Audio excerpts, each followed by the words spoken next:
Hello மக்களே, welcome to another episode of unfiltered. ஆக்சுவலாக ஒரு ஹியூமன் பீயிங் வாழ்றதுக்கு மொத்தம் 3 விஷயம் இம்பார்ட்டன்ட் சொல்லுவோம். உண்ண உணவு, உடுக்க உடை, இருக்க இடம். இந்த 3 மட்டும் இருந்தால் போதும் வாழ்ந்துடலான்னு சொல்லுவாங்க. பட் என்ன கேட்டால் 4வது ஒரு விஷயம் வேணும். அதுதான் ஃப்ரீடம். உமன்ஸ் ஃப்ரீடம் அப்படின்றது நிறைய இடத்துல மிஸ் அண்டர்ஸ்டுட் பண்ணப்பட்டிருக்கு. ஸோ ஒரு கேர்ளோட ஃப்ரீடம் அப்படின்னா என்ன விதமாக பார்க்கப்படுது அப்படின்னா, என்னால் நான் நினைச்சதை எல்லாமே பண்ண முடியணும், நான் என்ன விருப்பப்படுறனோ என்னால் அதை பண்ண முடியணும் அப்படின்றது தான் ஃப்ரீடம் சொல்லிட்டு நிறைய பேர் நினைச்சிட்டு இருக்காங்க. ஸோ என்னை பொறுத்தவரை என்ன அப்படின்னா, ஏதாவது ஒரு விஷயம் எனக்கு பண்ண வேணான்னு இருக்கும்போது நான் பண்ண மாட்டேன்னு முடிவெடுக்கிறதுக்கு எனக்கு ஃப்ரீடம் வேணும். ஸோ அதை தான் நான் ஃப்ரீடமா பாக்குறேன். ஸோ ஒரு பொண்ணுக்கு கல்யாணத்துக்கு அப்புறம் அந்த ஃப்ரீடம் இருக்கணும் அப்படின்னா அவங்க கண்டிப்பா ஃபினான்ஷியலா இண்டிபெண்டா இருக்கணும். சிம்பிளா சொல்லணும் அப்படின்னா கையில 4 காசு இருக்கணும். ஸோ அப்படி இருந்தாதான் கல்யாணத்துக்கு அப்புறம் அந்த ஃப்ரீடம் பொண்ணுங்களுக்கு கிடைக்கும். நான் கல்யாணத்துக்கு அப்புறம் எதுக்கு ஃபினான்ஷியல் இண்டிபெண்டன்ஸ் முக்கியம் நினைச்சேன் அப்படின்னா, என்னோட ரெஸ்பான்சிபிலிட்டிஸ்ல இருந்து தப்பிக்கிறதுக்காக இல்லை, எனக்குன்னு ஒரு ரெஸ்பெக்ட், ஒரு கான்ஃபிடன்ஸ் அண்ட் ஆப்வியஸ்லி நான் பண்ண வேணாம்னு நினைக்கிற விஷயத்த நான் பண்ணாம இருக்கணும்ன்றதுக்காக தான்.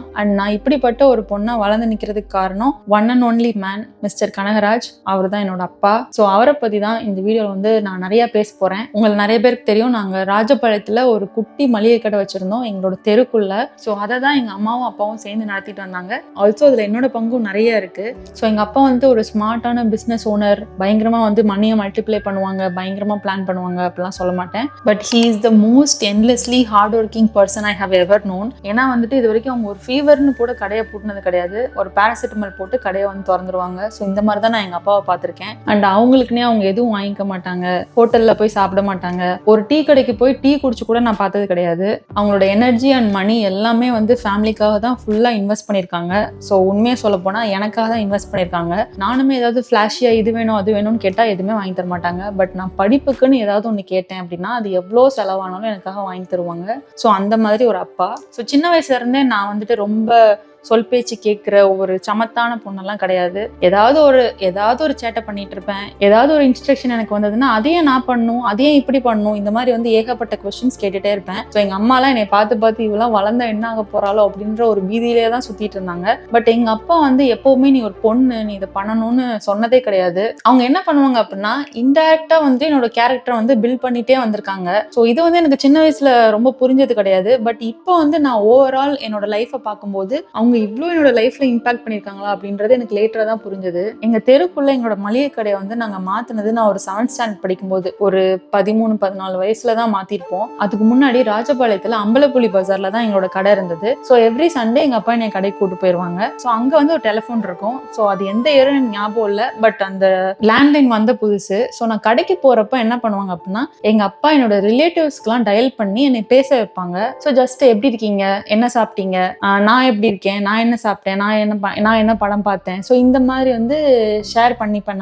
நானே கால் பண்ணி நானே பேசுவேன். இது ஒரு மாதிரி ஃபன்னா இருக்கும் அண்ட் எனக்கு ரொம்ப பிடிக்கும். ஸோ இந்த பழக்கம் என்னை விட்டு ரொம்ப வருஷமா போகவே இல்லை. ஈவன் நான் என்னோட ஃப்ரெண்ட்ஸுக்கோ நான் தெரிஞ்சவங்களுக்கோ ஈகோவே பார்க்காம நானே டயல் பண்ணுவேன். ஸோ நான் லாஸ்ட் டைம் நான் கூப்பிட்டேன், இந்த டைம் நீங்க கூப்பிட்டதுக்கு அப்புறம் தான் நான் கூப்பிடுவேன் அப்படின்ற கணக்கெல்லாம் எனக்கு கிடையாது. நான் கூப்பிடுவேன், எனக்கு பேச பிடிச்சிருந்தா திரும்பியும் நானே கூப்பிடுவேன். ஸோ இட் டசன்ட் மேட்டர் நான் கூப்பிட்டேன் நீ கூப்பிட்ட, அந்த மாதிரி அந்த ஈகோவே எனக்கு கிடையாது. பட் இதெல்லாமே எனக்கு அந்த டைம்ல இருந்து தான் வந்ததுன்னு நான் ஃபீல் பண்றேன். அண்ட் நம்ம கோயிலுக்கு போறோம், இல்ல ஏதாவது பொது இடத்துக்கு போறோம் அப்படின்னா, யாராவது ஹெல்ப் கேட்கறாங்க அப்படின்னா என் மூலியமா தான் எங்க அப்பா அந்த ஹெல்ப் பண்ணணும்னு நினைப்பாங்க. ஸோ அது இப்ப நிறைய பேர் பேரண்டிங்ல பண்றது இல்ல. ஸோ யாராவது ஒரு பெக்கருக்கு போயிட்டு நம்ம குழந்தைங்க வழியா காசு கொடுக்கறது நல்லது இல்லைன்ற மாதிரி இப்ப ரீசெண்டா நிறைய பேர் சொல்லியிருந்தாங்க. பட் என்னை பொறுத்தவரைய நான் அந்த மாதிரி சின்ன வயசுல இருந்து எங்க அப்பா பழக்கப்படுத்தி விட்டனால இப்பவுமே நான் யாராவது ஹெல்ப்னு கேட்டா எவ்வளவு கொடுக்குறேன், நான் என்ன மாதிரி ஹெல்ப் பண்றேன்றதெல்லாம் யோசிக்க மாட்டேன். அவங்க கேட்டாங்களா நான் கொடுக்கணும், இல்ல அவங்க ஹெல்ப் தேவைப்படுதா அவங்களுக்கு நான் பண்ணணும் அப்படின்ற மாதிரி ஒரு மைண்ட் செட் தான் இப்போ வரைக்கும் எனக்கு இருக்கு.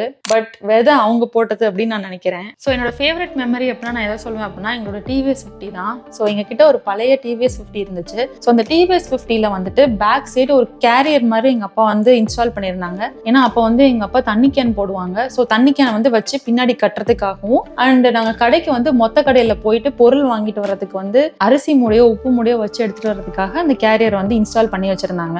அந்த டிவிஎஸ் 50யோட மேஜர் பங்களிப்பு என்ன அப்படின்னா எங்களோட கடைக்கு ஹோல்சேல் மார்க்கெட்ல இருந்து பொருள் வாங்கிட்டு வந்து ஸ்டாக் பண்றது தான். ஸோ எங்க அப்பா வந்து டெய்லி காலையில 10 இல்ல 11 மணிக்கு போவாங்க. போயிட்டு ரிட்டர்ன் வந்து ஒரு 12 1 மணிக்கு வருவாங்க எல்லா கடையிலயும் வாங்கிட்டு. ஸோ எங்க அப்பா என்ன பண்ணுவாங்கன்னா ஒரே கடையில போய் எல்லா பொருளும் வாங்க மாட்டாங்க. ஒரு 4-5 கடை வச்சிருக்காங்க. ஸோ எந்த கடையில எது கம்மியா கிடைக்குமோ அதை வந்து ஒரு லிஸ்ட் வச்சிருக்காங்க. அதுக்கு ஏற்ற மாதிரி போயிட்டு ஒரு கடையா வாங்கிட்டு வருவாங்க. ஸோ இனிஷியல் டேஸ்லாம் வந்து என்ன கூட்டு போவாங்க. நான் வந்து அந்த டிவிஎஸ் 50க்கு ஃப்ரண்ட்ல ஒரு குட்டி இடம் இருக்கும். ஸோ அதுல வந்து நான் காலை மடக்கி உட்காந்துப்பேன். ஸோ ரொம்ப வருஷமா நான் அதுல தான் உட்காந்துட்டு இருந்தேன். அப்போ வந்து என்னையும் கடை கூட்டு போவாங்க. ஒரு கடையை இன்ட்ரடியூஸ் பண்ணி வைப்பாங்க. எங்க என்ன வாங்குறேன்னு சொல்லுவாங்க. இதெல்லாமே வந்துட்டு நான் மோஸ்ட்லி வீக்கெண்ட்ஸ்ல வந்து அவங்க போறப்ப நான் பண்ணுவேன். ஸோ இது வந்து 7th மேல, ஏன்னா வந்து நாங்க அப்பதான் இந்த தெருக்குள்ள கடைக்கு வந்தோம். அப்பதான் என்னையை கூட்டு போக முடியும். அம்பலப்புள்ளி பஜார்ல இருக்கும்போது எங்க அப்பாவே தேவையான பொருள் வாங்கிப்பாங்க. ஏன்னா என்னை வந்து வீட்டுல வந்து கூட்டு போக முடியாது அப்படின்றதுனால. ஸோ ஓவர் தி பீரியட் என்ன ஆச்சு அப்படின்னா என்னைய வந்து கடைக்கு அனுப்ப ஆரம்பிச்சாங்க. ஸோ எங்க வீட்டுல நான் ஒரே பொண்ணு, விச் மீன்ஸ் நான் ஒரே ஒரு பையன் மாதிரி தான் அர்த்தம். ஏன் அப்படின்னா இதுவே என் கூட ஒரு தம்பியோ அண்ணனோ இருந்திருந்தாங்க அப்படின்னா அவங்களதான் வந்து இந்த மாதிரி வேலைக்கெல்லாம் அனுப்புவாங்க. பட் தேங்க்ஃபுல்லி என் கூட யாரும் பிறக்காத காரணத்தினால் என்னையே தான் வந்து எல்லாத்துக்கும் அனுப்புவாங்க. நம்ம எல்லாரோட ஊர் சைட்லயுமே இந்த மாதிரி பொண்ணை வந்து வெளியே அனுப்புறது அவ்வளோவா யாரும் விரும்ப மாட்டாங்க. எங்க அம்மாவே வந்து விரும்ப மாட்டாங்க. நான் வந்து ஒரு ஈவினிங் மேலதான் நான் போவேன். ஏன்னா வந்து நான் வெயில எல்லாம் போக மாட்டேன். நான் வெயில் இல்லாத டைம்ல தான் போவேன்னு சொல்லுவேன். காலையில வாங்காத பொருள், சப்போஸ் வந்து வாங்க காசு இல்லாத பொருள் அந்த நாள் ஃபுல்லா வித்ததுக்கு அப்புறம் சாயங்காலம் கொஞ்சம் அமௌண்ட் இருக்கும் இல்லையா, அதை வச்சு என்கிட்ட கொடுத்து இந்த பொருள்லாம் வாங்கிட்டு வான்னு சொல்லி அனுப்புவாங்க. எங்க அப்பா ஏற்கனவே போட்டு வச்ச லிஸ்ட்டை தான் என்கிட்ட கொடுப்பாங்க. அதுல எதெல்லாம் ஈஸியான பொருளோ அதெல்லாம் டிக் பண்ணி எந்த கடன் பக்கத்து எழுதி என்கிட்ட கொடுத்து அனுப்புவாங்க. பட் நான் வந்து கொஞ்சம் ஸ்டபானா இருப்பேன். எங்க அப்பா வந்து சர்ப்ரைஸ் பண்ணுன்றதுக்காக எதெல்லாம் வந்துட்டு ரொம்ப கஷ்டமான பொருள் வாங்கிட்டு வர்றதுக்கு, எதெல்லாம் வெயிட்டா இருக்கும் அப்படின்ற மாதிரிலாம் வந்து நான் தேடி தேடி வாங்கிட்டு வருவேன். ஃபார் எக்ஸாம்பிள் நான் வந்து உப்பு மூடைலாம் வாங்கிட்டு வருவேன். நான் அதை வாங்கிட்டு வரேன் அப்படின்னா எங்க அம்மா வந்து செம்மையா திட்டுவாங்க, எதுக்கு உப்பு மூடையெல்லாம் நீ வாங்கிட்டு வர அப்படின்ற மாதிரி. பட் எங்க அப்பா வந்து ஒரு மாதிரி ப்ரௌடா என்னை பார்ப்பாங்க. பட் வந்து உனக்கு வர வழியில ஏதாவது பிரச்சனை இருந்ததா நீ வாங்கிட்டு வரும்போதுன்றதை எப்பயுமே கேட்டுப்பாங்க. எனக்கு வந்து டிவிஎஸ் 50ல உப்பு மூடை வாங்கிட்டு வரதுல ஒரே ஒரு பிரச்சனை தான். என்ன அப்படின்னா நம்ம வந்து இப்ப இருக்கிற பைக்கு ஸ்கூட்டி இது எல்லாமே வந்துட்டு கையில வந்து ஸ்டார்ட் பண்ணிடலாம். பட் டிவிஎஸ் 50 எப்படி அப்படின்னா பேக் வீல வந்து லிஃப்ட் பண்ணி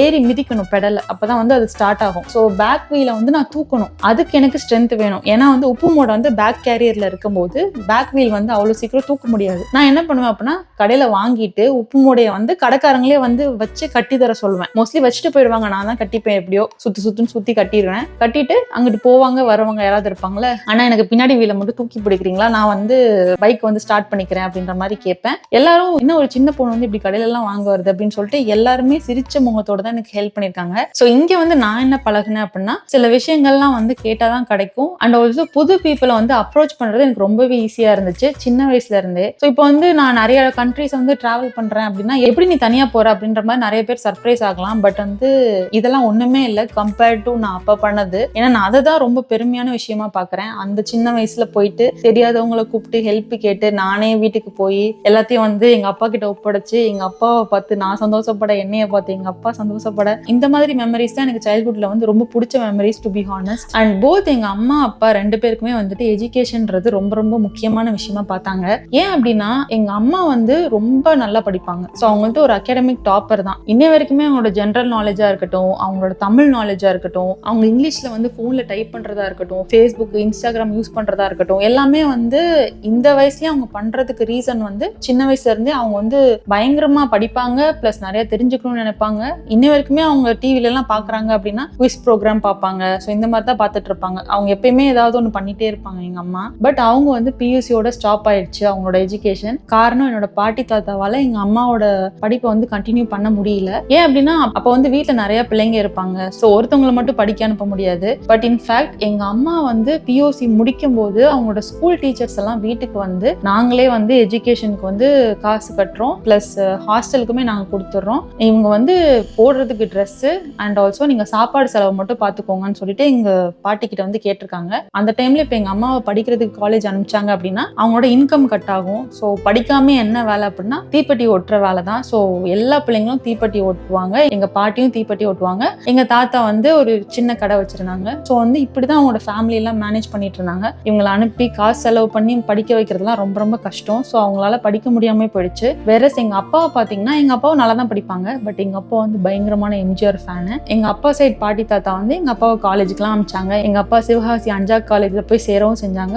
1 வருஷம் படிச்சாங்க. பட் படிக்காம படிக்காம எம்ஜிஆர் படம் பாக்குறேன்னு சொல்லிட்டு தியேட்டருக்கா போயிட்டு படிப்பை வந்து பாதியில விட்டுட்டாங்க. ஸோ நம்மளோட படிக்காத பேரண்ட்ஸ் எல்லாருமே நம்மள படிக்கணும்னு புஷ் பண்ணதுக்கு ரீசன் என்ன அப்படின்னா அவங்க ஸ்டேஜ்ல இருந்து படிச்சவங்களோட லைஃப் எப்படி மாறி இருக்குன்றத அவங்க வந்து பாத்துருந்தாங்க. ஸோ அப்பெல்லாம் வந்து சும்மா படிச்சாலே போதும், கவர்மெண்ட் ஜாப் ஈஸியா கிடைச்சிரும், ஒரு நல்ல வேலை இல்ல ஒரு நல்ல பிசினஸ்குள்ள போயிடலாம், எது வேணா பண்ணிடலாம் படிச்சிருந்தா. ஸோ இந்த மாதிரி கம்ப்ளீட்டா கான்ட்ராக்டா இருந்ததுனால படிப்பு எவ்வளவு முக்கியம் அப்படின்றத எனக்கு வந்து சொல்லி சொல்லி வளர்த்துருந்தாங்க. அண்ட் எங்க அம்மா அப்பா நினைச்ச மாதிரியே நான் வந்து காலேஜ்லயும் நல்லா படிச்சு நான் படிக்கும் போதே வந்து வேலையும் வாங்கிட்டேன். கோயம்புத்தூர்ல ஒரு எலக்ட்ரானிக்ஸ் கம்பெனி. என்னோட ஃபர்ஸ்ட் சேலரி வந்து 13,000. நான் வந்து இசி டிபார்ட்மெண்ட் தான் படிச்சேன். நான் நினைச்சிருந்தா ஐடி ஜாப் போயிருக்கலாம், ஐடி ஃபீல்ட்ல போயிருந்தேன்னா இன்னும் கொஞ்சம் எனக்கு சேலரி அதிகமா வந்திருக்கலாம். பட் நான் வந்து கோர்ல தான் போவேன் அப்படின்ற மாதிரி ஒரு மைண்ட் செட் ப்ரிப்பேர் பண்ணியிருந்தனால எனக்கு கிடைச்ச வேலை 13,000 சம்பளத்துல தான். ஸோ நான் கோயம்புத்தூரும் போயிட்டேன். எனக்கு லைஃப் ரொம்ப ஈஸியாலாம் இல்லை. கோயம்புத்தூர் பொறுத்தவரை அது வந்து ஒரு பெங்களூர் சென்னை மாதிரி ஒரு பெரிய சிட்டியா இல்லை. இப்போ எப்படி இருக்குன்னு தெரியல அங்க லைஃப் ஸ்டைல். பட் என்னை பொறுத்த வரைக்கும் அப்ப கோயம்புத்தூர்ல ஒரு இன்ஜினியரோட லைஃப் வந்து ரொம்ப கம்மி சம்பளம் அதிகமான வேலை அப்படியா தான் இருந்துச்சு. ஏன்னா நான் ஒர்க் பண்ண கம்பெனில 8 மணிக்கெல்லாம் உள்ள போயிடணும். ஈவினிங் வந்து நம்ம 6 மணிக்கு கிளம்பிக்கலாம். பட் யாருமே அங்க 6 மணிக்கு கிளம்ப மாட்டாங்க. எல்லாரும் நைட் ஒரு 8-9 மணி வரைக்கும் உட்காந்துட்டு இருப்பாங்க. ஸோ அவங்க ஜாயின் பண்ண ஃப்ரெஷர்ஸையும் அப்படிதான் எதிர்பார்த்தாங்க. ஸோ நான் வந்து ஆல்மோஸ்ட் ஒரு வருஷம் 8 மணிலேருந்து 8 மணி வரைக்கும் வேலை பார்த்திருக்கேன். 12 மணி நேரம். சம்டைம்ஸ் கூடவும் செய்யலாம், பட் எப்பயுமே குறைஞ்சது கிடையாது. அண்ட் சாட்டர்டே அண்ட் சண்டேவும் சம்டைம்ஸ் சப்போர்ட் ஒர்க் இருக்குன்னு சொல்லிட்டு ஆஃபீஸ்க்கு வர சொல்லுவாங்க. ஸோ நம்ம இன்னைக்கு போனோம் அப்படின்னா நமக்கு வந்து லஞ்ச் ப்ரொவைட் பண்ணுவாங்க. நம்ம வந்து நோ சொல்ல முடியாது, கண்டிப்பா போய் தான் ஆகணும். ஸோ என்னோட லைஃப் எப்படி இருந்தது அப்படின்னா மோஸ்ட்லி எவ்ரி சாட்டர்டேஸ் நான் ஒர்க் பண்ணுவேன். ஸோ என்னை பொறுத்த வரைக்கும் அந்த சண்டே ஒரு நாள் தான் கேப் இருக்கும். அந்த சண்டேவும் எனக்கு எப்படி போகும் அப்படின்னா துவைக்கிற வேலை, கிளீன் பண்ற வேலை, அண்ட் தலை குளிக்கிற வேலை, அப்புறம் கொஞ்சம் ரெஸ்ட் எடுக்கிற வேலை, இப்படிதான் வந்து சண்டேவும் முடிஞ்சு போயிடும். ஸோ இந்த 1 இயர் எப்படின்னா நான் வெயில பார்க்கவே இல்லை. ஏன்னா வந்துட்டு நான் காலையில 8 மணிக்கு போகணும் அப்படின்னா நான் 7 மணிக்கு ரூம்ல இருந்து கிளம்பி ஆஃபீஸ்க்கு போகணும். அண்ட் நைட் 8 மணிக்கு வெளியே வர்றப்போ சூரியன் ஆப்வியஸ்லி போயிருக்கும். ஸோ இந்த ஒரு வருஷம் என் மேல வெயிலே அவ்வளவா படாத காரணத்தினால் எனக்கு வந்துட்டு விட்டமின் டி டெஃபிஷியன்சி வந்துச்சு. அது கூட சேர்த்து எனக்கு பேக் பெயின் வந்துருச்சு. ஸோ ஒரு டைமுக்கு மேல என்னால ஆஃபீஸ்ல உட்காந்து ஒர்க் பண்ணவே முடியல. ஏன்னா வந்து அது கம்ப்ளீட்டா டெஸ்க் ஜாப் தான். நான் வந்து உட்காந்து டிசைன் வந்து போடணும் சிஸ்டம்ல. ஸோ என்னால அவ்வளோ சீக்கிரம் எஞ்சி சும்மா நடக்கிற மாதிரியோ இல்லை ஸ்ட்ரெச் பண்ற மாதிரியோ எந்த ஆப்ஷனும் கிடையாது. நான் நினைச்சிருந்தா பண்ணலாம். ஸோ ஆல்ரெடி வந்து எனக்கு அந்த ஒர்க் ஸ்ட்ரெஸ்ஸும் இருந்துச்சு, சேலரியும் கம்மி, என்னால மேனேஜ் பண்ணவே முடியல. ஸோ லைஃபே ஒரு மாதிரி இருளடைஞ்ச மாதிரி போய்கிட்டு இருந்துச்சு. அண்ட் இது வேற வந்துருச்சா, நான் வந்து ஹாஸ்பிட்டல் போய் பார்த்தேன். எனக்கு வந்து எம்ஆர்ஐ ஸ்கேன் எடுக்க சொன்னாங்க. எடுத்து பார்த்தா டிஸ்க் பல்ஜு. ஸோ 2 மாசம் பெட் ரெஸ்ட் எடுக்கணும்னு சொல்லிட்டாங்க. நான் இப்போ நினைச்சாலும் எனக்கு வந்து அது ரொம்ப ஒரு கஷ்டமான ஃபேஸா தோணுச்சு. ஏன்னா வந்து நான் அந்த வேலைக்கு சேர்ந்துட்டேன். நான் சொன்ன மாதிரி எனக்கு வந்து ரூம்ல இருந்து ஆஃபீஸ் போறதுக்கு 1 மணி நேரம் ஆகும். ஏன்னா நான் 7 மணிக்கு எஞ்சி கிளம்புன்றதுக்கு ரீசன் நான் கொஞ்சம் தள்ளி தங்கியிருந்தேன். பஸ்ல வந்து நான் ஸ்டெப்ஸ்ல நின்று தான் நிறைய நாள் போயிருக்கேன். ஸோ நான் வேலைக்கு சேர்ந்து ஒரு 9வது மாசத்துல இஎம்ஐ போட்டு என்னோட பைக் நான் வாங்கினேன். நான் டியோ வாங்கினேன். அதுக்கு பேர் கூட வச்சிருந்தேன் டார்லு. ஓகேவா, நான் வாங்கிட்டு அதுக்கு ஸ்டிக்கர், ஃப்ரண்ட், பேக்ல விஜய் போட்டோ எல்லாம் வச்சு ஒட்டி ஓகே நம்மளோட லைஃப் வந்து இனிமேல் சூப்பரா இருக்க போகுது அப்படின்ற மாதிரி நான் வாங்கிட்டேன். வாங்கி 2 மாசத்துல தான் எனக்கு பேக் பெயின் வந்துருச்சு. நான் ஆஃபீஸ்ல போயிட்டு நீ இந்த மாதிரி 2 மாசம் பெட் ரெஸ்ட் எடுக்க சொல்றாங்க. நான் வந்து 2 மாசம் கழிச்சு வந்து நான் வேலையில சேர்ந்துக்கிறேன். எனக்கு இந்த வேலை ரொம்ப முக்கியம், நான் கஷ்டப்பட்டு வாங்கினது அப்படின்ற மாதிரி நான் சொல்லியிருந்தேன். நான் ஃப்ரெஷரா இருக்கனால அவங்க எனக்கு 2 மாசம் லீவ் கொடுக்க மாட்டேன்னு சொல்லிட்டாங்க. ரிசைன் பண்ணிக்கோ, உனக்கு ரொம்ப தேவைன்னா நீ ரிசைன் பண்ணிக்கோன்னு சொல்லிட்டாங்க. பட் எனக்கு வந்து நான் வேலை பார்க்கணுன்னு தான் இருக்கு. பட் என்னால் உட்கார முடியல அவ்வளோ நேரம். 12 மணி நேரம் என்னால் உட்காரவே முடியாது, வாய்ப்பே இல்லை. அந்த மாதிரி தான் இருந்துச்சு. நான் ரொம்ப முத்தின ஸ்டேஜில் தான் போய் ஹாஸ்பிட்டலே காமிச்சேன். ஏன்னா எனக்கு ஒரு 6th 7th மந்த்ல இருந்தே பெயின் ஸ்டார்ட் ஆயிடுச்சு. பட் நான் பெயினோட நான் பாட்டுக்கு கண்டினியூ பண்ணிட்டு இருந்தேன் வேலையை. என்னைக்கு நம்மளால முடியவே முடியாதுன்றப்பதானே நம்ம ஹாஸ்பிட்டலுக்கே போவோம், இல்லைன்னா நமக்கு என்ன நடக்குதுன்றதை நம்ம அண்டர்ஸ்டாண்ட் பண்ணிப்போம். அது வரைக்கும் நம்ம கஷ்டப்பட்டு வேலை பார்க்கணும்னு தானே பார்ப்போம். அதே தான் நானும் பண்ணேன். ஸோ என்னை ரிசைன் பண்ணுங்கன்னு சொல்லும்போது நான் இமீடியட்டா ரிசைனும் பண்ணிட்டேன். அன்னைக்கு நைட்டு வந்து நான் பயங்கரமா அழுதேன். என்னால இன்னும் அதை வந்து கடந்து வர முடியல.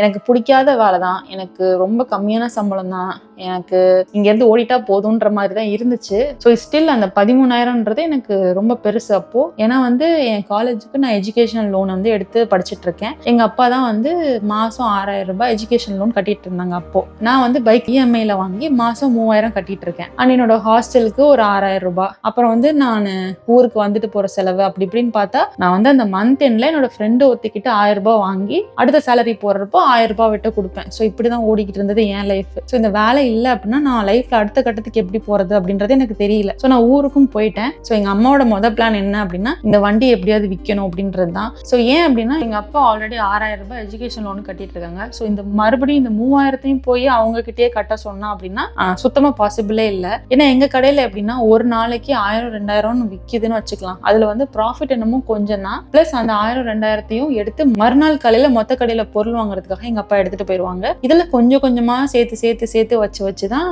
அந்த மாசம் 6000 கட்டுவாங்க. அண்ட் எங்க கடையில விற்கிறத விட எடுக்கிற அமௌண்ட் அதிகமா இருந்தனால எங்க கடையில வந்து ஆல்ரெடி பொருள் வந்து கொஞ்சம் குறைஞ்சிக்கிட்டே வந்துச்சு. அண்ட் இந்த 3000 அவங்களுக்கு கட்ட சொல்றது பாசிபிளே இல்லைன்னு எனக்கே தெரியும். பட் எப்படியாவது என் வண்டியை நான் வச்சுக்கணுமே அப்படின்ற மாதிரி எனக்கு அது ரொம்ப அப்செட்டிங்கா இருந்தது. இது ஒரு சைடு இருக்க என்னோட ரிலேட்டிவ்ஸ் என்ன பண்ணாங்க அப்படின்னா, ஓகே இவளுக்கு வந்து ஒரு ஹெல்த் இஷ்யூ வந்துருச்சு, இதை வந்து நம்ம வளர விடக்கூடாது, இப்படி வளர விட்டோம்னா இவளுக்கு எப்படி கல்யாணம் ஆகும், ஸோ இவளுக்கு வந்து பேசாம கல்யாணம் பண்ணி வச்சிடலாம், எவ்வளவு சீக்கிரம் முடியுமோ அவ்வளவு சீக்கிரம் அப்படின்னு சொல்லிட்டு அவங்க சைட்ல இருந்து ஒரு ப்ரெஷர் வர ஆரம்பிச்சிருச்சு. எனக்கு வந்து நான் என் வண்டியை காப்பாத்தவா இல்லை என்னையை காப்பாத்தவான்ற மாதிரி ஒரு நிலைமையில நான் இருந்தேன் அந்நியாரம். பட் அந்த டைம்ல எங்க அப்பா வந்து ஒரு ஸ்டாண்ட் எடுத்தாங்க. இவ வந்துட்டு அடுத்து பெங்களூருக்கு வேலைக்கு போறா, அவளுக்கு வந்துட்டு இந்த பைக் கண்டிப்பா தேவைப்படும், ஸோ நான் பைக்கை நான் விற்க விட போறது இல்லை, நான் வந்து இஎம்ஐ கட்டிக்கிறேன் அப்படின்னு எங்க அப்பா சொன்னாங்க. எங்க அப்பா எந்த நம்பிக்கையில அதை சொன்னாங்கன்னு தெரியல. நானும் பெங்களூர்ல வேலை தேடுறதாவும் இல்லை, அப்ப ஒரு மாதிரி ஒரு டிப்ரெஷன்ல தான் நான் இருந்தேன். எங்க அப்பா அப்படி சொன்னாங்க. எனக்கு அந்நேரம் என்ன சொல்றதுன்னு தெரியல. சந்தோஷமா தான் இருந்துச்சு, பட் ஒரு மாதிரி ஒரு லைஃப் ஃபியர் இருக்கும் தெரியுமா, அந்த மாதிரி ஒரு நிலைமையில நான் இருந்தேன். அண்ட் நான் பெட் ரெஸ்ட்ல இருந்தேன். அந்த 2 மாசம் படுத்தே தான் இருப்பேன். நான் வந்து ஜாபுக்கு அப்ளை பண்ணிட்டு இருக்கேன், படுத்துக்கிட்டே பெங்களூர்ல வந்து ஜாபுக்கு அப்ளை பண்ணிட்டு இருக்கேன், படிச்சுட்டு இருக்கேன். ஸோ அப்போ அந்த 4G நெட்லாம் வந்து ஃப்ரீயா இருந்தது. ஸோ நான் யூடியூப்ல வந்து பழைய IIT எலக்ட்ரானிக்ஸ் வீடியோஸ்லாம் பார்த்துட்டு இருக்கேன். என்னென்னமோ பண்ணிட்டு இருந்தேன். எனக்கு ஒரு நம்பிக்கையும் இருக்கு, அதே நேரம் பயமும் இருக்கு. இந்த மாதிரி ஒரு ஃபேஸ். ஆனா வந்து எங்க அப்பா வந்து ரொம்ப கான்ஃபிடென்ட்டா அதெல்லாம் உனக்கு கிடைச்சிரும், உனக்கு கிடைக்காம இப்படி, நீ எவ்வளவு டேலண்டான பொண்ணு இப்படின்னு சொல்லிக்கிட்டே இருப்பாங்க. ஸோ இப்படி வந்து எங்க அப்பா சொல்றதை கேட்டு எங்க அம்மாவும் ஈவென்ச்சுவலி கொஞ்சம் பூஸ்ட் பண்ண ஆரம்பிச்சாங்க என்னைய. எனக்குமே வந்துட்டு அந்த மாதிரி ஒரு கான்ஃபிடன்ஸ் வர ஆரம்பிச்சது. இந்த டைம்ல வந்து என்னோட மாமா, அவங்களுக்கு வந்துட்டு ஒரு பிக் ஷவுட் அவுட் கொடுக்கணும். அவங்க பேரு சந்திரவேல். அவங்க பெங்களூர்ல ஒரு கம்பெனில VP-ஆ இருந்தாங்க. அவங்களுக்கு தெரிஞ்ச, அவங்க கிட்ட படிச்ச, இல்லைன்னா அவங்களோட ஒர்க் பண்ண ஸ்டூடெண்ட்ஸோ இல்லைன்னா அவங்களோட கொலீக்ஸோ நிறைய கம்பெனிஸ்ல இருப்பாங்கல்ல, அவங்க எல்லாருக்கும் என்னோட ரெஸ்யூம் வந்து சென்ட் பண்ண ஆரம்பிச்சாங்க.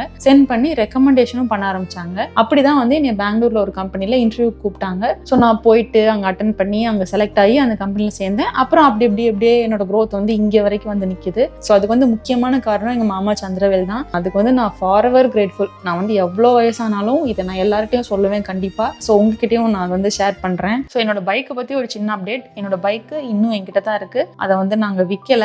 எங்க அப்பா சொன்ன மாதிரியே ஒரு 3 மாசம் கழிச்சு நான் என்னோட பெங்களூருக்கு என்னோட புது வேலைக்கு நான் எடுத்துட்டு போனேன். அதை நான் பெங்களூர்ல இருக்கிற வரைக்கும் ஃபுல்லாவே டெய்லி யூஸ் பண்ணேன். எனக்கு ரொம்பவே யூஸ்ஃபுல்லா இருந்தது. அதுக்கப்புறம் நாங்கள் UK வந்ததுக்கு அப்புறம் என்னோட வண்டி இப்போ என்னோட ஃப்ரெண்டு கிட்ட இருக்கு. அவன் தான் சர்வீஸ் எல்லாம் பண்ணி யூஸ் பண்ணிட்டு இருக்கான். நான் ஊருக்கு போறப்ப என்னோட வீட்டை வந்து நிப்பாட்டிடுவான். நான் யூஸ் பண்ணிட்டு நான் ஊருக்கு போனதுக்கு அப்புறம் என்னோட வீட்டை வந்து எடுத்துப்பான். ஸோ அந்த வருஷம் ஃபுல்லா அவன் வச்சிருப்பான். ஊருக்கு போறப்ப நான் ஓட்டிப்பேன். இன்னுமே அந்த வண்டி பின்னாடி அதே விஜய் ஸ்டிக்கர் அப்படியே இருக்கு. ஸோ அந்த வண்டி வந்து என்னை பொறுத்த வரைக்கும் அது சாதாரண ஒரு வண்டி கிடையாது. அது எங்க அப்பா என் மேல வச்ச நம்பிக்கையா பாக்குறேன். ஸோ அவங்க வச்ச நம்பிக்கைப்படி நானும் வாழ்ந்துட்டேன்றது தான் எனக்கு ரொம்ப சந்தோஷமான விஷயம். அதுல எங்க அப்பாவுக்கு திருவள்ளுவரும் திருக்குறளும் ரொம்ப ரொம்ப பிடிக்கும். ஸோ நிறைய குறள்லாம் வீட்டுல சொல்லிட்டே இருப்பாங்க. ஸோ நான் ஸ்கூல்லையுமே தமிழ் படிக்கும்போது திருக்குறளை மட்டும் ஒரு ஸ்பெஷல் கேர்ல படிச்சுட்டு இருப்பேன். ஏன்னா எங்க அப்பாவுக்கு பிடிக்கும் அப்படின்றதுனால. ஸோ அது 2 திருக்குறள் என்னோட ஃபேவரட். ஒன்னு வந்துட்டு தந்தை மகர் காற்றும் நன்றி அவையத்து முந்தி இருப்ப செயல். அப்படின்னா என்னன்னா, ஒரு அப்பா தன்னோட மகனுக்கு, நான் வந்து இங்க மகள்னு சொல்லிக்கிறேன், ஸோ ஒரு தந்தை அவரோட பொண்ணுக்கு என்ன பண்ணணும் அப்படின்னா, அவையத்து முந்தி இருப்ப செயல் அப்படின்னா ஒரு அவையில ஒரு மேன்மையா நிக்கணும் அப்படின்றதுதான் வந்து அதோட பொருள். ஸோ இந்த திருக்குறள் படி எங்க அப்பா நடந்திருக்காங்க நான் நினைக்கிறேன். ஒரு அவையில நான் முந்தி இருக்கணும் அப்படின்னா எனக்கு வர ஆப்பர்ச்சுனிட்டிஸ் எல்லாம் நான் எடுத்து அதுக்காக ஒர்க் பண்ணணும். அண்ட் ஆல்சோ அந்த பாதையில நான் பயணிக்கணும். ஸோ இந்த இடத்துல எனக்கு முட்டுக்கட்டு போடாம எனக்கு சப்போர்ட்டிங் சிஸ்டமா தான் எங்க அப்பா எப்பயுமே இருந்திருக்காங்க. ஸோ அதனாலதான் என்னால கொஞ்சம் கொஞ்சமா க்ரோ ஆக முடிஞ்சது. ஸோ இந்த இடத்துல நான் ஒரு குட்டி கதை சொல்றேன். நான் 6th இருந்து 12th ஸ்டாண்டர்ட் வரைக்கும் ராஜபாளையம்ல இருக்கிற ரோட்டரி வித்யாலயால தான் படிச்சேன். ஸோ அங்க வந்து நான் 6th நியூ ஜாயினி, நான் புதுசா அந்த ஸ்கூல்ல சேர்ந்திருக்கேன். அப்ப ஸ்கூலுக்குள்ளேயே ஒரு பெயிண்டிங் காம்படிஷன் வச்சாங்க. நான் வீட்லயே பெயிண்டிங் எல்லாம் பிராக்டிஸ் பண்ணி இதான் நாளைக்கு வரைய போறேன் அப்படி இப்படின்னு சொல்லிட்டு எல்லாம் ரெடி பண்ணி வச்சுட்டு நான் மறுநாள் ஸ்கூலுக்கு போனேன். போயிட்டு பேக்கை திறந்து பாக்குறேன், பெயிண்ட் இல்ல. நான் பெயிண்ட் வந்து வீட்டுல வச்சுட்டு வந்துட்டேன். இப்போ நம்ம சப்போஸ் அந்த ஸ்கூல்ல ஒரு வருஷம் படிச்சிருந்தோம், இல்லைன்னா ஒரு 3-4 மாசம் படிச்சிருந்தா கூட நம்ம ஃப்ரெண்ட்ஸ் மேக் பண்ணிருப்போம். நான் யார்ட்டையாவது கேட்டா பெயிண்ட் கொடுப்பாங்க. ஸோ அந்த அளவுக்கு ஒன்று இருக்கும். பட் வந்து ஸ்கூல் சேர்ந்த ஒரு வாரத்தில் அந்த காம்படிஷன் நடந்தது. என்கிட்ட பெயிண்ட் இல்லை, எல்லாரும் வரைய ஆரம்பிச்சிட்டாங்க. அப்போ எங்கள் ஸ்கூல் பியூன் வந்து என்னை பிரின்சிபல் ரூமுக்கு கூப்பிட்டாங்க. எனக்கு வந்து ரொம்ப பயமாயிடுச்சு. ஏன்னா நான் அப்போதான் என்னோட கிளாஸ் டீச்சர்கிட்ட நான் பெயிண்ட் கொண்டு வரலன்னு சொல்லியிருந்தேன். கொண்டு வரலையா, சிட் டவுன் அப்படின்னு சொன்னாங்க. அதுக்குள்ள நியூஸ் வந்து பிரின்சிபலுக்கு போயிடுச்சு போல, பிரின்சிபல் வந்து இப்போ நம்மளை திட்ட போறாரு அப்படின்னு சொல்லிட்டு நான் பயந்துகிட்டே போனேன். ஏன்னா எங்கள் கிளாஸ் வந்து பிரின்சிபல் ரூம் அட்லீஸ்ட் ஒரு 100 மீட்டராவது நடக்கும்னு நினைக்கிறேன். நான் அவ்வளோ பயந்தேன் அப்போ. ஏன்னா புது ஸ்கூல் வேற, புது என்விரான்மெண்ட், நான் ரொம்ப பயந்துட்டே போனேன். பார்த்தா பிரின்சிபல் ரூம்ல எங்க அம்மா அப்பா 2 பேரும் பெயிண்ட் வச்சு நின்றுட்டு இருக்காங்க. பிரின்சிபல் வந்து என்னை பார்த்து சிரிச்சாரு. எனக்கு வந்து நான் அப்பதான் ஃபர்ஸ்ட் டைம் பிரின்சிபல் அவ்வளோ பக்கத்துல பாக்குறேன். ஏன்னா அசம்பிளில நான் பார்த்திருக்கேன், ரொம்ப தூரத்துல தான் நான் பார்த்திருக்கேன். அவர் வந்துட்டு வா ஐஸ்வர்யா, உங்க அம்மா அப்பா வந்திருக்காங்க அப்படின்னு சொல்லிட்டு என்கிட்ட பெயிண்டை வாங்கி கொடுத்துட்டு இந்த காம்படிஷனுக்காகவா இவ்வளவு தூரம் நீங்க பெயிண்ட் எடுத்துட்டு வந்திருக்கீங்க அப்படின்னு சொல்லி கேட்டாரு. அப்ப எங்க அப்பா சொன்னாங்க, இல்ல இவன் நைட்டு ஃபுல்லா பெயிண்ட்லாம் வச்சு வரைஞ்சு ப்ராக்டிஸ்லாம் பண்ணிருக்கா, அதெல்லாம் வேஸ்டா போயிரும்ல, அதனாலதான் நாங்க வந்தோம் அப்படின்ற மாதிரி சொன்னாங்க. இப்போ வந்து எங்களோட மளிகை கடை அம்பலப்புள்ளி பஜார்ல இருக்கு. ஸோ எங்க அப்பா இதுக்காக கடையை அடைச்சிட்டு வீட்டுக்கு வந்து எங்க அம்மாவை கூப்பிட்டுட்டு அந்த டிவிஎஸ் 50ல முடங்கியா ரோடு வரைக்கும் வந்தாங்க. விச் இஸ் லைக் 2.5 கிலோமீட்டர் இருக்கும். ஏன் வந்து அது பெரிய விஷயமா சொல்றேன்னா, எங்க டிவிஎஸ் 50யோட ஸ்பீடு எவ்வளவு தெரியுமா? 10 கிலோமீட்டர் வேகத்துல போகும். அரை மணி நேரமாவது ஆகும். அரை மணி நேரத்துல இருந்து 3/4 மணி நேரம் ஆகும். ஸ்லோவா வெயில்ல வந்திருக்காங்க என்கிட்ட பெயிண்ட் கொடுக்கறதுக்காக. நான் எப்படின்னா சின்ன வயசுல பயங்கர விவரமா இருப்பேன். ஸோ எனக்கு அப்பயே வந்து கண்ணெல்லாம் கலங்கிடுச்சு. ஏன்னா நம்ம ஸ்கூல் டைம்ல அம்மா அப்பாவை பாக்குறோன்றது ஒண்ணு, பிளஸ் பிரின்சிபல் வந்து என்னை பார்த்து ரொம்ப சிரிச்சு பேசினாரு. அண்ட் பெயிண்ட்டும் கிடைச்சிருச்சு. நான் கிளாஸ்க்கு பெயிண்ட் எடுத்துட்டு போனேன் அண்ட் நான் வரைஞ்சேன். அந்த காம்படிஷன்ல வந்து நான் தோத்து போயிட்டேன். பட் இருந்தாலும் அது வந்து என்னால மறக்க முடியாத ஒரு, கொஞ்சம் எமோஷனலாக இருக்குன்னு நினைக்கிறேன். பட் இருந்தாலும் அது வந்து என்னால் மறக்க முடியாத ஒரு மெமரி தான். அன்னையிலேருந்து எங்கள் பிரின்சிபலுக்கு நான் ஃபேவரேட்டு. என்கிட்ட வந்து எப்பயுமே ஒரு எக்ஸ்ட்ரா கேர் எடுத்து பேசுவார். நான் படிக்கணும், இல்லைன்னா ஏதாவது காம்படிஷனில் ஜாயின் பண்ணணும், இந்த மாதிரி ஏதாவது ஒன்றுனா வந்து என்கிட்ட பேசுவார். பட் அதுக்கு காரணம் எங்கள் அப்பா தான் நான் ஃபீல் பண்ணுறேன். ஏன்னா அவங்க தான் இந்த இனிஷியேட்டிவ் எடுத்திருக்காங்க. ஸோ இந்த வீடியோவை நிறையா ஃபாதர்ஸ் பார்த்துட்டு இருப்பீங்கன்னு நினைக்கிறேன். நீங்கள் உங்கள் பொண்ணுக்காக என்ன சேவ் பண்ணி வச்சுட்டு இருக்கீங்க? கோல்டு, இல்லைன்னா அவங்களோட கல்யாணத்துக்காகிற செலவு, இதெல்லாமே சேவ் பண்ணி வச்சுட்டு இருக்கீங்க, கரெக்டா? பட் நான் உங்ககிட்ட ஹானஸ்டா ஒரு क्वेश्चन கேட்கறேன். அந்த கோல்டு உங்களோட பொண்ணோட வாழ்க்கையை செக்யூர் பண்ணுதுன்னு நினைக்கிறீங்களா? அதாவது பாதுகாப்பா வைக்க போகுதுன்னு நினைக்கிறீங்களா? மோரோவர் நீங்க அவங்க கல்யாணத்துக்கு போடுற கோல்டு அவங்களோடது நீங்க நினைக்கிறீங்களா? கல்யாணத்துக்கு அப்புறம் அந்த கோல்டு அவங்க நினைச்சா விற்க முடியுமா? போட்டுக்கலாம், பட் விற்க முடியுமா? அதுல அவங்களுக்கு உரிமை இருக்கா? ஸோ அது எல்லாமே நீங்க கல்யாணம் பண்ணி கொடுக்க போற வீட்டுக்கு தான் போகுதே தவிர அது உங்க பொண்ணுக்கு போறது இல்லை. ஸோ உங்க பொண்ணுக்கு நீங்க கொடுக்குற மிகப்பெரிய சொத்து எஜுகேஷன். அதை இப்ப எல்லா ஃபாதர்ஸுமே கொடுத்துடுறீங்க, which is very very happy. But அது அங்கேயோட ஸ்டாப் ஆயிடுது. யார் வந்து அதுக்கப்புறம் வேலைக்கோ இல்லைன்னா ஒரு பிசினஸோ ஸ்டார்ட் பண்ணி 4 காசு சம்பாதிக்கிறாங்க? ஏன்னா நம்ம சொசைட்டில அதுக்கு இடமே இல்லை. ஒரு பொண்ணு படிச்சு முடிச்சாச்சு, ஸோ அடுத்து அவளுக்கு இமீடியட்டா கல்யாணம் பண்ணி வைக்கணும். இந்த மாதிரி கல்யாணம் பண்ணி கொடுக்குற உங்க பொண்ணை சின்ன வயசுல இருந்து உங்க பொண்ணை எப்படிலாம் வளர்த்திருப்பீங்க? ஒரு சின்ன காய்ச்சல் ஜுரம் வந்தா கூட அவ்வளோ ஃபீல் பண்ணிருப்பீங்க, என்ன கேட்டாலும் வாங்கி கொடுத்துருப்பீங்க. ஸோ இந்த மாதிரி வளர்த்த உங்க பொண்ணை ஒரு இடத்துக்கு கல்யாணம் பண்ணி வச்சு ஒரு 100-200 கூட அவங்க ஹஸ்பண்ட் கிட்டயோ இல்ல இன்லாஸ் கிட்டயோ கேட்கற மாதிரி ஒரு நிலைமையில தான் வைக்கணும்னு நீங்க விரும்புறீங்களா? ஸோ இந்த பெண்கள் எல்லாருமே வீட்டு வேலையில இருந்து குழந்தைய பெத்து வளர்க்கறதுல இருந்து அவங்க ஓடா தேய்றாங்க. அண்ட் ஆல்சோ இவ்வளவு நாள் கஷ்டப்பட்டு வளர்த்த பேரண்ட்ஸ்க்கு ரிட்டர்னா செய்யறதுக்கு கையில காசு இல்லாத ஒரு பர்சனா தான் வாழ்ந்துட்டு இருக்காங்க.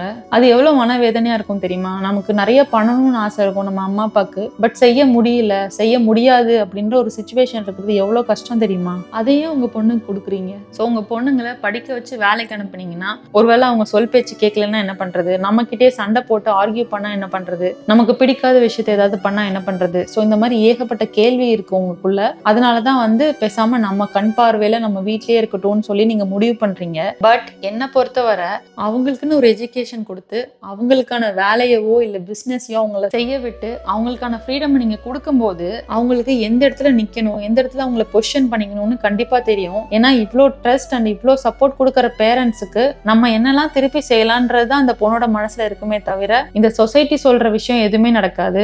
எனக்கு கிடைச்ச லைஃப்க்கு நான் யூனிவர்ஸ்க்கு ரொம்ப ரொம்ப கிரேட்ஃபுல்லா இருக்கேன். எனக்கு கிடைச்ச ஹஸ்பண்டா இருக்கட்டும், எனக்கு கிடைச்ச ஜாபா இருக்கட்டும், என்னோட ஃப்ரெண்ட்ஸா இருக்கட்டும், என்னோட டிராவலா இருக்கட்டும், இது எல்லாத்துக்குமே நான் வந்து ரொம்ப grateful for the universe. But above all all I am grateful for mister Kanagaraj, என்னோட அப்பா. அவங்க வெறும் எனக்கு ஜஸ்ட் லைஃப் மட்டும் கொடுக்கல, இந்த ஃப்ரீடம் அவங்க தான் எனக்கு கொடுத்துருக்காங்க. இந்த ஃப்ரீடமால தான் நான் இந்த நிலைமையில இருக்குன்றத நான் உறுதியாக சொல்லுவேன். Thank you for listening to my story. என்னோட பழைய ஜாப்ஸாக இருக்கட்டும், நான் வந்து இன்டர்வியூ கிராக் பண்ண விதமாக இருக்கட்டும், இதெல்லாமே நிறைய ஃபன்னி ஸ்டோரிஸ் வந்து என்கிட்ட நிறைய இருக்கு. ஸோ இந்த மாதிரி வீடியோ உங்களுக்கு பிடிச்சிருந்தது அப்படின்னா இன்னும் இந்த மாதிரி நிறைய வீடியோஸ் மேக் பண்ணுங்கன்றத கமெண்ட்ல சொல்லுங்க. இன்னும் நிறைய ஸ்டோரிஸ் வந்து நான் ஷேர் பண்ணணும்னு ஆசைப்படுறேன். அண்ட் என்னோட ஸ்டோரி யாராவது ஒருத்தவங்களோட லைஃப்பை எங்கேயாவது ஒரு இடத்துல மாத்துச்சு அப்படின்னா அதை விட சந்தோஷம் எனக்கு வேற எதுவுமே கிடையாது.